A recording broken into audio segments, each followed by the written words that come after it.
வணக்கம் வியூவர்ஸ். இன்னைக்கு நம்ம ஒரு இன்ட்ரெஸ்டிங்கான ஹாரர் ஸ்டோரி தான் பார்க்க போறோம். என்னடா ஆடியோ மட்டுமே கேக்குது, ஆளை காணும்னு பாக்குறீங்களா? இன்னும் கொஞ்ச நாளைக்கு வாய்ஸ் ஓவர் டைப்ல நம்ம ஸ்டோரிஸ் இருக்கும். ஏன்னா நீங்க கேட்ட மாதிரியும் அதோட இந்த மாதிரி பண்றதுனால எனக்கு ஒர்க் லோடும் கம்மியாகுது, உங்களுக்கும் ஒரு ஹாரர் மூவி ஃபிளக் பாக்குற ஃபீல் கிடைக்கும். பிஃபோர் இன்னைக்கு ஸ்டோரிக்கு போறதுக்கு முன்னாடி போன வீடியோல ஒரு சின்ன கேம் கொடுத்திருந்தோம். பெருசா அதுல யாரும் பார்ட்டிசிபேட் பண்ணல, பட் ட்ரை பண்ண அசோக் குமார் சாருக்கு ஒரு பெரிய ஷவுட் அவுட். அது ஒரு சின்ன அவேர்னஸ்க்காக தான் அந்த கேம் அந்த வீடியோல ஆட் பண்ணோம். இப்ப அதுக்கான ஆன்சரை இங்க நான் டக்குன்னு எக்ஸ்பிளைன் பண்ணிடுறேன். இந்த சிம்பிள் ஒரு ஜெனரல் வார்னிங்காக தரக்கூடிய ஒரு சிம்பிள். ஸ்பெசிபிக்கா அங்க என்ன டேஞ்சர் இல்ல ப்ராப்ளம்னு சொல்றதுக்கு பதிலா இந்த ஜெனரல் வார்னிங் யூஸ் பண்ணுவாங்க. இது சுனாமி வார்னிங் சைன் போர்டு. கடல் உள்வாங்கினாலோ இல்ல கடல் பக்கத்துல எர்த்குவேக் ஏதாச்சும் வந்தாலோ உயரமான இடங்களை நோக்கி ஓட சொல்ற ஒரு எச்சரிக்கை பலகை தான் இது. Wet floor slippery warning. இது நம்ம மால்ஸ் இல்ல ஹாஸ்பிட்டல்ஸ்ல ஜெனரலா பார்க்கக்கூடிய ஒரு வார்னிங் சைன் போர்டு தான். Bio hazard warning. First bio ஹசார்ட்னா என்ன? ஒரு பொருள் உயிர் வாழ்ற உயிரினங்களோட ஆரோக்கியத்துக்கு தீங்கு விளைவிக்கும்னா அத பயோ ஹசார்ட்னு சொல்வாங்க. ஒரு சின்ன example hospital waste. Laser hazard. இந்த வார்னிங் ஒரு இண்டஸ்ட்ரியா இருக்கட்டும், அங்க லேசர் வச்சு ஒர்க் பண்றாங்கன்ற பட்சத்துல அங்க ஒர்க் பண்ற எம்ப்ளாயிஸ்க்கோ இல்ல விசிட்டர்ஸ்க்கோ அத பத்தி வார்ன் பண்ற போர்டு தான் இது. Electrical hazard. எலக்ட்ரிசிட்டி டேஞ்சர் இல்ல லைவ் வயர் அத பத்தின வார்னிங் போர்டு. Toxic poison. இந்த வார்னிங் போர்டு பாய்சனஸ் சப்ஸ்டன்ஸ குறிக்கும், அதனால மரணம் கூட ஏற்படலாம். இப்ப நம்ம ஸ்டோரிக்குள்ள போலாம். இன்னைக்கு நம்ம ரொம்பவும் அமானுஷ்யமான ஒரு கதையை தான் பார்க்க போறோம். ஏற்கனவே நம்ம எட் மற்றும் லொரைன் வாரனோட ஒரு உண்மையான கேஸ பார்த்திருக்கோம். அத பார்க்காதவங்களுக்காக கீழே டிஸ்கிரிப்ஷன்ல லிங்க் கொடுத்திருக்கோம், மறக்காம செக் பண்ணி பாருங்க. இப்ப நம்ம இன்னொரு எட் மற்றும் லொரைன் சீரீஸ்ல நம்ம இன்னைக்கு பார்க்க போறது வேலக் தன்னன். நிறைய திகிலான விஷயங்கள் நம்ம இந்த வீடியோல பார்க்க போறோம், அதனால ஸ்கிப் பண்ணாம பார்த்து என்ஜாய் பண்ணுங்க. இந்த ஸ்டோரியை கேட்ட நம்ம சப்ஸ்கிரைபர் ராம் பிரசாத்க்கு நாங்க இங்க ஷவுட் அவுட் கொடுக்கறோம். நம்ம சப்ஸ்கிரைபர் சந்தோஷ் கேட்ட ஷ்வைகுவை பத்தி நம்ம அடுத்த வீடியோல பார்க்கலாம். வேலக்கோட உண்மையான கதை என்ன, அத காஞ்சரிங் யூனிவர்ஸ்ல எப்படி பயன்படுத்தி இருக்காங்க என்பதை பத்தி எல்லாம் நம்ம இங்க பார்க்கலாம். நம்ம படத்துல வேலக்க நன்னா பார்த்திருப்போம், ஆனா உண்மையிலேயே வேலக் ஒரு நன்னான்னு பார்த்தோம்னா இல்ல. வேலக் பத்தி சொல்லணும்னா நம்ம எல்லாம் கொஞ்சம் 17ஆம் நூற்றாண்டுக்கு போகணும். 17ஆம் நூற்றாண்டுல தொடுக்கப்பட்ட the lesser key of Solomon என்ற புத்தகத்துல வேலக்க ஒரு டீமன்னும் அது ஒரு ஆண் குழந்தை வடிவத்துல தேவர்கள் மாதிரி இறக்கைகளோட இருக்கும்னு 2 தலை டிராகன் மேல பயணம் பண்ணும்னு சொல்லப்படுது. அந்த புத்தகம் படி வேலக்கால பாம்புகளோட பேச முடியும்னு, அது நினைச்சா ஒரு பாம்பு ஆவிகளின் படையையே கட்டுப்படுத்த முடியும்னு, அதோட தீய வேலைக்காக உயிருள்ள பாம்ப கூட வரவழைக்க முடியும்னு சொல்றாங்க. படத்துல காட்டின வேலக் உண்மையா இல்லாம கூட இருக்கலாம், ஆனா கடவுளுக்கு பயந்த ஆட்களுக்கு அது ஏற்படுத்திய பயம் நிச்சயமா உண்மைதான். அது இன்னைக்கும் படம் பாக்குறவங்கள பயத்தோட உச்சத்துல வச்சுட்டு தான் இருக்கு. நான் முன்ன சொன்ன நிஜமான வேலக்கோட குறிப்பு 17ஆம் நூற்றாண்டுல இருந்த லெசர் கீ ஆஃப் சாலமன் என்ற புத்தகத்துல நம்ம பார்க்கலாம். இந்த புத்தகம் ஒரு தொகுப்பு. இதுல நிறைய ஸ்பெல்ஸும் கற்பனைகளும் இயற்கை ரகசியங்களும் மற்றும் பண்டைய ஞானம் அடங்கி இருக்கும். உண்மையா சாலமன் நன்மை மற்றும் தீய ஆவிகளை கட்டளையிட்டு வர வைக்கிற ஒரு சடங்கு கலையோட வழிகாட்டியா பார்க்கப்படுது. சாலமன் யாருன்னா அவன் ஞானத்துக்கு பெயர் பெற்ற அரசர் சாலமனை குறிக்குது. கிமு 2ஆம் நூற்றாண்டுல அந்த ராஜாவோட ஞான மண்டலத்துல ஜோதிடம் மற்றும் மந்திரங்களோட ரகசியங்களும் அடங்கி இருக்குன்னு சொல்றாங்க. Evil Dead, Hansel and Gretel movies பார்த்தவங்களுக்கு கிரிமோயர்னா என்னன்னு தெரிஞ்சிருக்கும். அப்படி சொல்லக்கூடிய இந்த மேஜிக் புக்ல அந்த அரசர் அவருடைய ஆட்சியின் போது அழிக்கப்பட்டதா சொல்லக்கூடிய 72 டீமன்ஸோட பெயரும் எழுதப்பட்டிருக்கு. அந்த டீமன்ஸோட பெயரோட ஒருவேளை அதை நீங்க ரியல் லைஃப்ல பார்த்தீங்கன்னா அதை எப்படி அழிக்கணும்ன்ற குறிப்புகளும் தெளிவா சொல்லப்பட்டிருக்கு. இந்த புத்தகத்துல நம்ம வேலைக்கு 62வது டீமனா சாலமன் லிஸ்ட் பண்ணிருக்காரு. அதுல வேலக்கோட இன்னொரு ஸ்பெஷல் பவரா என்ன சொல்லப்பட்டிருக்குன்னா, பாம்புகளை கண்டுபிடிக்கவும் மறைக்கப்பட்ட புதையல்களை கண்டுபிடிக்கவும் அதனால முடியும்னு, அதோட 30க்கும் மேற்பட்ட டீமன் ஆர்மிஸ அதனால கட்டுப்படுத்த முடியும்னு சொல்லப்பட்டிருக்கு. முக்கியமா வேலக்க தான் நரகத்தோட ஜனாதிபதினு சொல்றாங்க. என்னதான் வேலக் த டீமனை அந்த புத்தகத்துல ஒரு நன்னா சொல்லப்படலனாலும் இந்த வேலக்குக்கும் கிறிஸ்டியானிட்டிக்கும் ஒரு சம்பந்தம் இருக்கு. என்னதான் பைபிள்ல சாலமன் குறிப்பிட்ட இந்த 72 டீமன்ஸ் பத்திய குறிப்பு எதுவுமே இல்லனாலும் வாட்டிகனோட லிஸ்ட் ஆஃப் ப்ரோஹிபிட்டட் புக்ஸ், அதாவது வாட்டிகனோட தடை செய்யப்பட்ட புத்தகங்கள்ல இந்த சோலமனோட புத்தகம் இடம்பெற்றிருக்கு. 1966 வரைக்கும், அதாவது சர்ச்ல இருந்து இந்த லிஸ்ட முற்றிலுமா நீக்கிற வரைக்குமே இந்த புத்தகத்தை பத்தி அதுல அப்டேட் பண்ணிட்டே இருந்திருக்காங்க. சர்ச் திருசபை என்ன கருதி இருக்காங்கன்னா, இந்த புத்தகம் மதமற்றதா மட்டும் இல்லாம மத வெறியாவும் கருதப்பட்டு இருக்கு. என்னதான் இருந்தாலும் இன்னும் சில இன்குஸ்டர்ஸ்க்கு, அதாவது திருசபை விசாரணைக்கு ஆச்சரியமுற்ற வகையில பல கத்தோலிக்க பாதிரியார்கள் இந்த புத்தகத்தை பயன்படுத்திட்டு தான் வந்திருக்காங்க. என்னதான் இந்த கிரிமோயர் பேன் பண்ணி இருந்தாலும் யூரோப்ல இது ரொம்பவே பாப்புலரா இருந்திருக்கு. இப்ப நம்ம படத்துல பார்த்த வேலக் டீமனை பார்த்தோம்னா, முதல்ல 2014 ரிலீஸ் ஆன காஞ்சரிங் 2ல தான் ஃபர்ஸ்ட் அப்பியர் ஆகியிருக்கும். காஞ்சரிங் 2 மூவி வந்து எட் மற்றும் லொரைன் வாரனோட ஒரு உண்மையான இன்வெஸ்டிகேஷன் கேஸ்.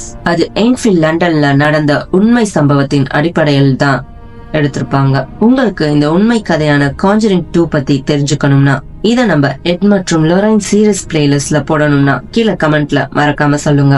என்னதான் காஞ்சரிங் 2 உண்மை கதைய சம்பந்தப்படுத்தி இருந்தாலும் இதுல வந்த வேலக் டீமன் வந்து கதையோட ஒரு மாடிஃபிகேஷன் இம்ப்ரூவ்மெண்ட்காக தான் சேர்த்திருக்காங்க.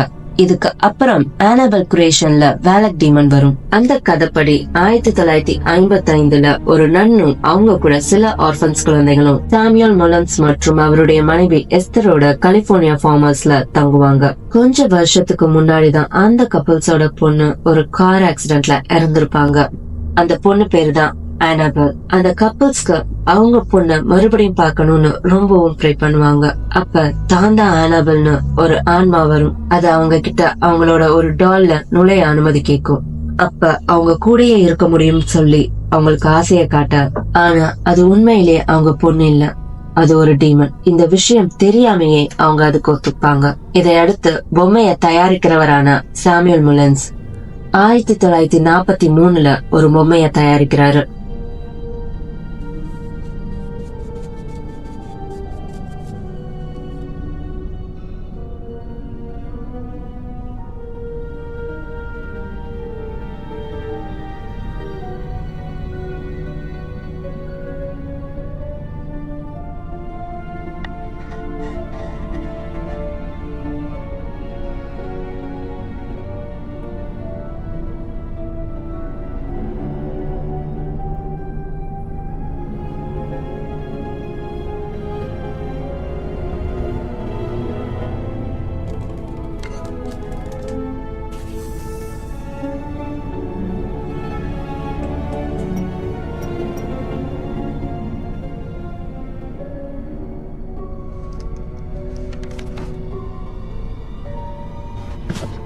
அதுலதான் அந்த டீமன் வாழுது. ஆனா கூடிய சீக்கிரமே அது அவங்க பொண்ணு இல்லனும் டீமன்னும் அவங்களுக்கு தெரிய வருது.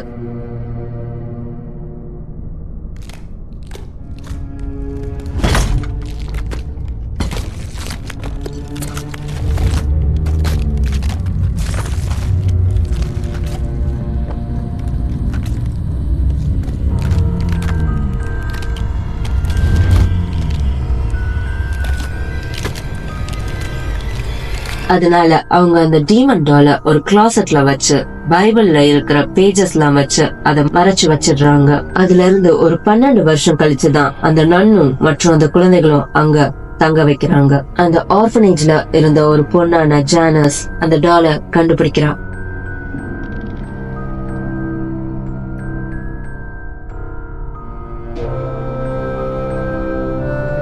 மறுபடியும் அந்த டீமன் ஃப்ரீ ஆயிடுது. எல்லாரையும் மிரட்டவும் செய்யுது.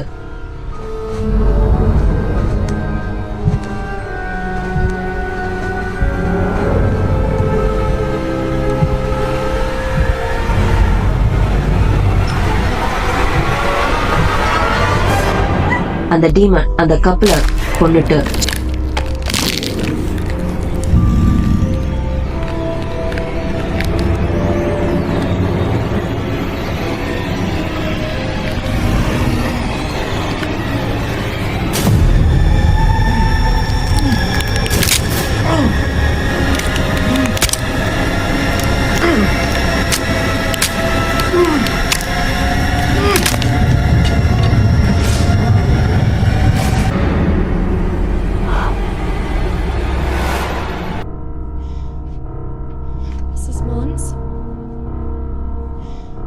Mrs. Mons?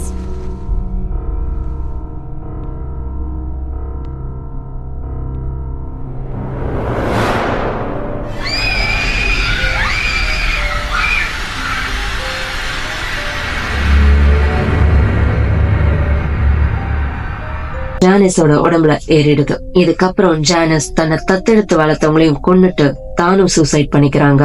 இதுல வேலக்கோட பங்கு என்னன்னு கேட்டீங்கன்னா, இதுல வர அந்த நன் மற்றும் ஆர்ஃபனேஜ் குழந்தைகள்லாம் அந்த நன் கிட்ட இருந்த ஒரு பிக்சர்ல இதனாலதான் வேலக்குக்கும் அந்த ஆனாபெலுக்கும் கனெக்ஷன் இருக்கும்னு சொன்னாங்க. மறுபடியும் அந்த டீமான் வந்து அந்த டால்ல ஏறுறதுக்கு வேலக்கு ஒரு காரணம்னு சொல்றாங்க.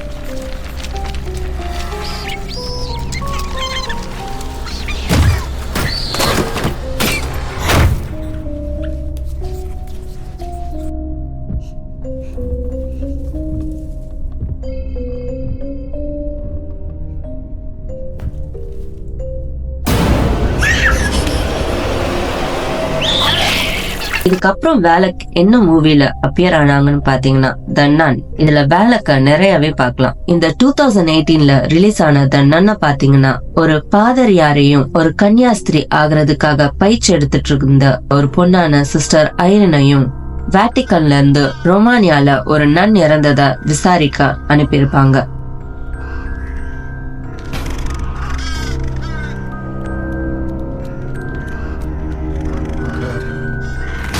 அதுல அவங்க அங்க போன பிறகுதான் ரொம்ப பெரிய ஒரு விஷயத்த அவங்க கண்டுபிடிக்கிறாங்க. அதுல அவங்க உயிரை பத்தி கூட கவலைப்படாம அந்த கொடிய டிமானிக் நன் கிட்ட இருந்து எப்படி தப்பிச்சாங்க. இதுல வேலக்கோட வரலாறு, வேலக்கு எப்படி இந்த உலகத்துல வந்தான்றது பத்தி எல்லாம் ரொம்பவே திகிலா சொல்லியிருப்பாங்க. இந்த மூவில நடந்தது எல்லாமே 1952ல ரொமானியால இருக்கக்கூடிய செயின்ட் காட்டால நடக்குது. மூவியோட ஸ்டார்டிங்லயே ஒரு நன் அந்த இருட்டு அறைக்குள்ள இழுக்கப்பட்டு இறக்க மற்றொரு நன் வேலக்கோட பிடியில இருந்து தப்பிக்கவும் அந்த புனித சாவிய காப்பாத்துறதுக்காகவும் தூக்கிட்டு இறந்து போறாங்க.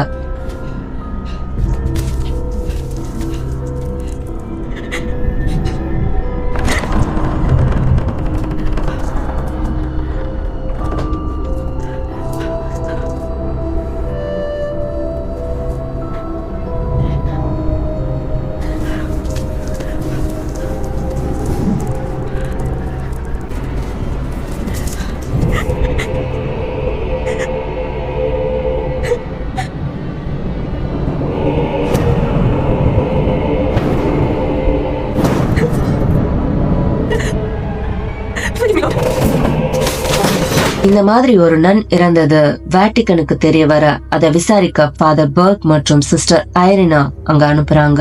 அந்த இறந்த நன்னை பார்த்து அந்த கிராமத்துல வாழ்ற பிரெஞ்சு என்ற ஆளு இவங்க 2 பேருமே அந்த இடத்துக்கு கூட்டிட்டு போறான். அவங்க அங்க போனதுல இருந்தே இயற்கைக்கு அப்பாற்பட்ட விஷயங்கள் எல்லாம் நிறையவே நடக்க ஆரம்பிக்குது. முதல்ல பிரெஞ்சிய ஒரு டீமனால அட்டாக் பண்ணப்படுறான். அப்புறம் ஃபாதர் பர்க் உயிரோட புதைக்கப்படுறாரு. அவரை சிஸ்டர் ஐரன் தான் காப்பாத்துறாங்க.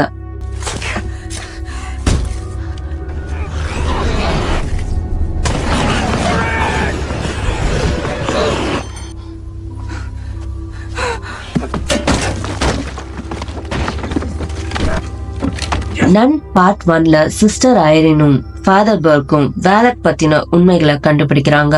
இப்ப அவங்க இருக்கிற செயின்ட் காட்டா டார்க் ஏஜஸ்ல கட்டப்பட்டதுன்னு அதை கட்டின டியூக்குக்கு அமானுஷ்ய விஷயங்கள் மேல ரொம்பவே ஈர்ப்பு அதிகமா இருந்திருக்கு. அவர் என்ன பண்றாரு, ஒரு பாதாள கல்லறை வழியா ஒரு டீமனை அழைக்க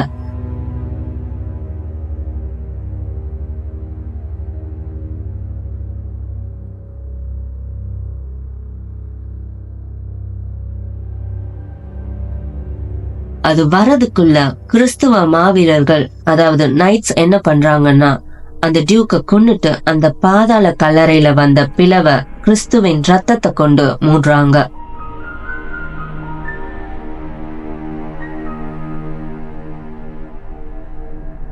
ஆனா வேர்ல்ட் வார் 2ல ஏற்பட்ட பாம்பிங்னால அந்த பிளவு மறுபடியும் உடைஞ்சு திறக்க அந்த டீமன் விடுதலையாகி வெளியே வருது. அந்த டீமன் தான் வேலக். இப்பதான் அங்க இருந்த 3 பேருக்குமே ஒரு உண்மை தெரிய வருது. அந்த செயின்ட் காட்டால இருந்து ஒரு நன்னை மட்டும் இல்ல, அங்க இருந்த எல்லா நன்சையுமே வேலக் கொண்டுடுச்சனும்.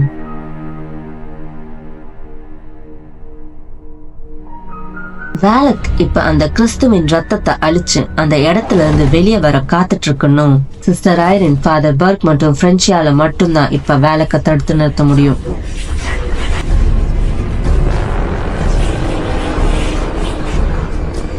Georges! இதனாலேயே சிஸ்டர் ஐரின் அவங்க கன்னியாஸ்திரி ஆகிற சடங்க அந்த இடத்திலேயே அவசர அவசரமா பண்றாங்க. அங்க இருந்து கிறிஸ்துவின் ரத்தத்தை கண்டும் பிடிக்கிறாங்க.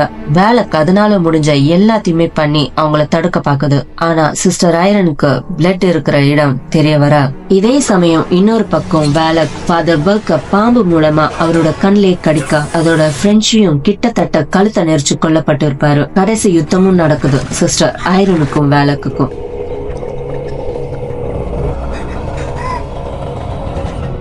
வேலக் அவங்கள தண்ணியிலேயே முழுகடிச்சு கொல்ல பாக்குது.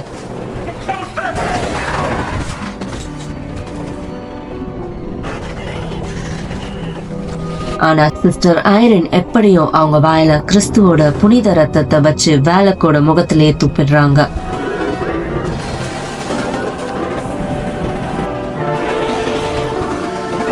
வெற்றிகரமா சிஸ்டர் ஐரின் வேலக்க தோக்கடிச்சதா நம்புறாங்க. ஆனா அங்கதான் பெரிய ட்விஸ்டே இருக்கு.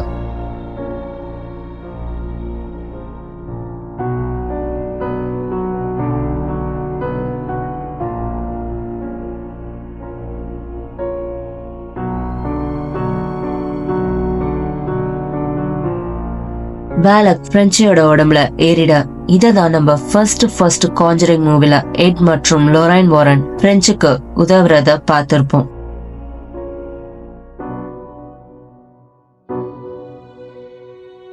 காஞ்சரிங் சீரீஸ்ல ஒரு பர்ஃபெக்ட் கனெக்ஷனை கொண்டு வந்திருக்காங்கன்னு தான் சொல்லணும். இப்ப அந்த நன் படத்துல பாத்தீங்கன்னாலும் நம்ம வேலக்குக்கு பாம்புகளை கண்ட்ரோல் பண்ற சக்தி இருக்கிறத காட்டியிருக்காங்க. ஏன் வேலக்கு ஒரு நன்னா சித்தரிக்கப்பட்டாங்கன்ற கேள்விக்கு ஒரே பதில் இதோ. வேலக்க தடுக்க நினைக்கும் கன்னியாஸ்திரிகளை ஏழமை செய்யற வகையில இந்த டீமனை ஒரு கன்னியாஸ்திரி வேடத்துல உருவாக்கி இருக்கணும்னு சொல்றாங்க. அது மட்டும் இல்லாம லொரைன் வாரனோட கிறிஸ்துவ நம்பிக்கைய உடைக்கிறதுக்காகவும், அது ஒரு நன் வேடத்துல மத்த சிஸ்டருக்கு நடுவுல மறைஞ்சு வாழுறதுக்காகவும் தான். 2018க்கு அப்புறம் இப்ப கடைசியா 2023ல நன் 2 ரிலீஸ் ஆகிருக்கு. நன் 2 உண்மையான கதைய மையப்படுத்தி எடுக்கப்பட்டதான்னு கேட்டீங்கன்னா இல்ல. ஆனா உண்மையான ஆட்களோட பெயர்களை வச்சு சித்தரிக்கப்பட்டு எடுக்கப்பட்ட ஒரு படம். இந்த நன் 2 1956ல நடந்ததா எடுக்கப்பட்டிருக்கு. அதாவது 4 வருஷம் கழிச்சு. இப்ப இது மொத்தமுமே ரோமானியால இருந்து மூவ் ஆகி பிரான்ஸ்ல நடக்குது. இதுல முன்னாடி சிஸ்டர் ஐரனுக்கு உதவுன ஃபாதர் பர்க் இருக்காரான்னு பாத்தீங்கன்னா இல்ல. ஏன்னா அவர் காலரா இறந்துடுறாரு. வேலக் ரொம்பவும் சக்தி வாய்ந்தவங்களா மாறுறதுக்காக செயின்ட் லூசியோட கண்ணை அடைய நினைக்குது. அதை அடைய விடாம வேலக்க தடுத்து சிஸ்டர் ஐரின் அத மறுபடியும் நரகத்துக்கே திருப்பி அனுப்பிடுறாங்க.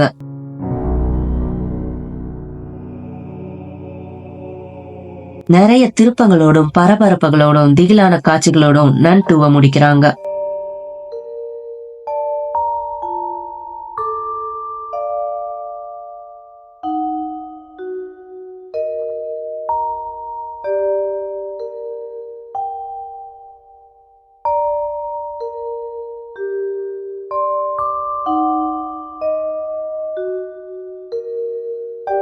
நம்ம இப்ப வேலக் பத்தின எல்லா விஷயங்களும், அதாவது ரியலான வேலக் யாரு, அத படத்துல எப்படி பயன்படுத்தி இருக்காங்க என்பதை பத்தி எல்லாம் நம்ம டீட்டெயிலா இந்த வீடியோல பார்த்தோம். நீங்க இந்த வீடியோவை முழுசா பார்த்து என்ஜாய் பண்ணிருப்பீங்கன்னு நம்புறோம். உங்களுக்கு காஞ்சரிங் சீரீஸ்ல வர வேலக்ல என்ன விஷயம் ரொம்பவே பிடிச்சிருந்ததுன்றதா கீழே மறக்காம கமெண்ட்ல எங்க கூட ஷேர் பண்ணுங்க. இந்த வீடியோ பிடிச்சிருந்தா இதுக்கு ஒரு லைக் பண்ணிட்டு உங்க ஃப்ரெண்ட்ஸ்க்கும் மறக்காம ஷேர் பண்ணி விடுங்க. எங்க சேனலை சப்ஸ்கிரைப் பண்ணாதவங்க மேலும் இதே மாதிரி இன்ட்ரெஸ்டிங்கான கதைகளை பார்க்க மறக்காம சப்ஸ்கிரைப் பண்ணிக்கோங்க. மீண்டும் ஒரு திகிலான கதையுடன் இது உங்கள் மிஸ்ட்ரி இன்வெஸ்டிகேட். நான் உங்கள் சௌந்தர்யா.